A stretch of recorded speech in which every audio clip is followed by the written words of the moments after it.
So you may have a child who's young and has autism, and you don't know how they're going to develop in the future, if they'll be able to work and support themselves or not. Or maybe you have a child with mental health challenges, and you're hopeful that they'll be able to overcome and stabilize out in the future, but we just don't know. You may not know if your child needs a special needs trust in the first place. I actually have a son who's 11 and he has high functioning autism, and we're very hopeful that he'll be able to work and support himself in the future. But the future is uncertain, and that's, 10 or more years away. So what do we do in the meantime? How do we do planning to incorporate the most flexibility possible? So if our child needs a special needs trust in the future, it's available, but if they don't have to be tied down to one. In this video, we're going to talk all about that. Okay, so first you should know how a special needs trust is funded in the first place, right? So you set up your revocable trust and you say in your trust, upon my death, things go equally to my kids, but Joey's portion goes to his special needs trust. Well, that's where we can build in some flexibility, the first place we can, all right? So what you can do is in your revocable trust, you can say, Joey's portion goes like this. If he has special needs as determined by Auntie so-and-so or some family member, and he needs public benefits, or he might need them in the future, then his inheritance toggles into a special needs trust that we've set up for him. However, if he doesn't need a special needs trust, if he's working and he's supporting himself, or if he's not receiving public benefits, then his inheritance can toggle over to a different type of trust. Let's say a dynasty trust or a lifetime trust for his benefit. So I like calling that the toggle switch. It can toggle to a special needs trust if needed, and toggle to a dynasty trust if that's not needed, okay? So this determination of where the trust should toggle, that determination must be made, as I mentioned, by a family member and not by a professional. Because if you're naming a professional fiduciary or a bank, they will always go for the more conservative approach. They'll always say, hey, it toggles to a special needs trust just for liability purposes. Because what if the child, it toggles to a dynasty trust, and then it turns out that they need public benefits in the future? Well, they might turn around and sue the professional, right? You name somebody who makes that determination, and then you put that in your revocable trust. Now, we also can add some flexibility to the special needs trust.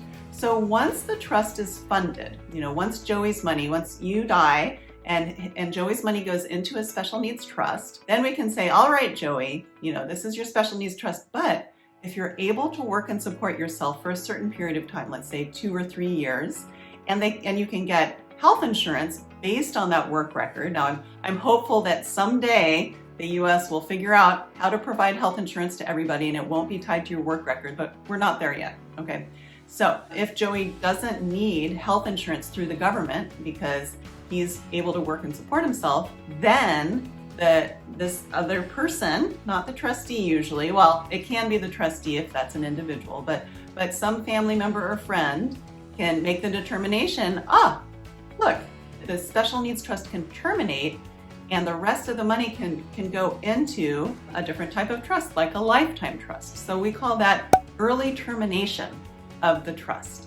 All right, so the special needs trust terminates early, and then the money goes into a more permissive trust, like a lifetime trust. Okay, so another thing I like to add with that early termination, or any sort of determination about this, is as you look to see, how is Joey doing? It may not just be that he's working and supporting himself, but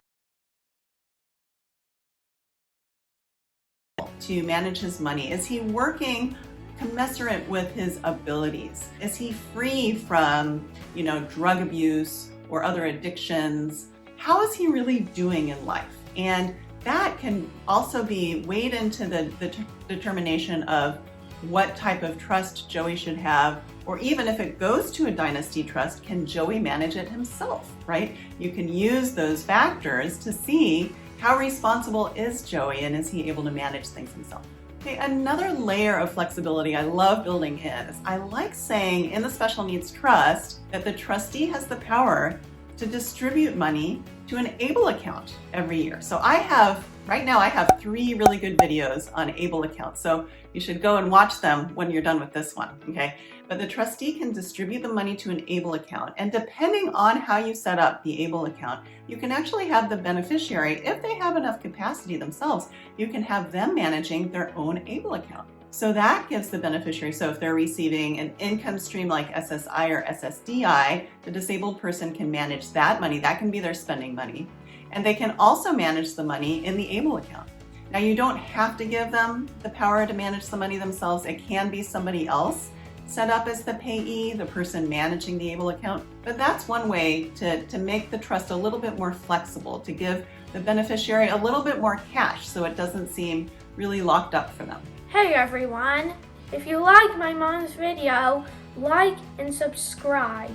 Okay, so I also like putting in language. If you like it, if my clients want it, you can put in something called a power of appointment. So the beneficiary has the ability to, upon their death, they can actually create a will beforehand. And in the will, they say, upon my death, any money remaining in the special needs trust goes to my favorite charity, or goes to my children, or goes somewhere else. This is called the power of appointment. I actually include a description of this in a video that I've done about weird clauses in trusts, so you can check that out. So this is a way to give the beneficiary more power upon their death to decide where the money goes. They can't do that during their lifetime because to be a special needs trust, the beneficiary, the disabled person, can't have power over the trust assets, but upon their death they can. So you can incorporate what we call a testamentary power of appointment, a power of appointment upon their death. Now, what about trustee succession? How do we build in flexibility in a special needs trust? What if you name, a trusted family member or friend as successor trustee, and later on they die or they're not interested in this role anymore? You can actually put in the trust that you, as the settlor, you have the ability to name a successor trustee in a separate document, or that trustee can name their own successor trustee. So you're always building in a way for somebody to be named after the last one. Otherwise, you have to go back to court. And I've had to do that several times where there's been a special needs trust that has not had a successor trustee named after the person who didn't want to act, and there was nothing written in the trust allowing somebody to go in and name somebody. So we had to go to court for that. I hate going to court, by the way. It's weird. I'm a lawyer who doesn't like conflict and doesn't like courts. So I think, whatever you can do in the documents themselves, and we always build that in. Also, what you can do is you can name a trust protector.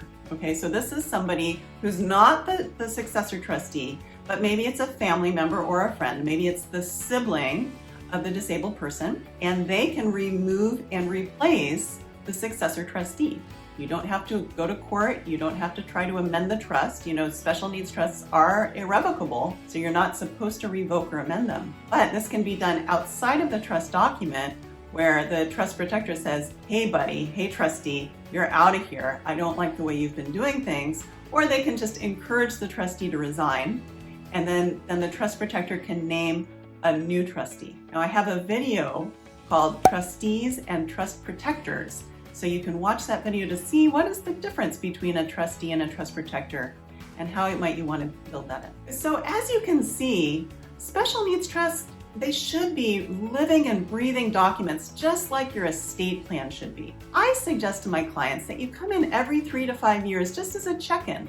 We see how your child is doing. We can change things right then and there. Usually a special needs trust is not funded until you're gone, until you've died. So as long as you're still alive, we can remove that special needs trust. I've done that for several clients. We've had a little celebration party with how well your client is doing, yay. And then we can set up a dynasty trust for that child instead, or it can distribute outright to them at a certain age, right? That's the ultimate flexibility that we have. When you sign your documents, you are not signing them in blood. You're not saying, this is it and I can never change it. So you come on back and we'll make sure that it's updated. But we do want to build in that flexibility in case you don't have another chance to come back, in case you die before you can come back to check in with us. So there's a plan for every situation, and we really highly suggest that you get your plan in place. If this video is helpful for you, or if you know someone who would benefit from it, please press that little share button to share with a friend who you think could also benefit from this video. Thank you, and we'll see you again soon. Hello everyone! If you liked my mom's video, don't forget to like and subscribe. See you all next time!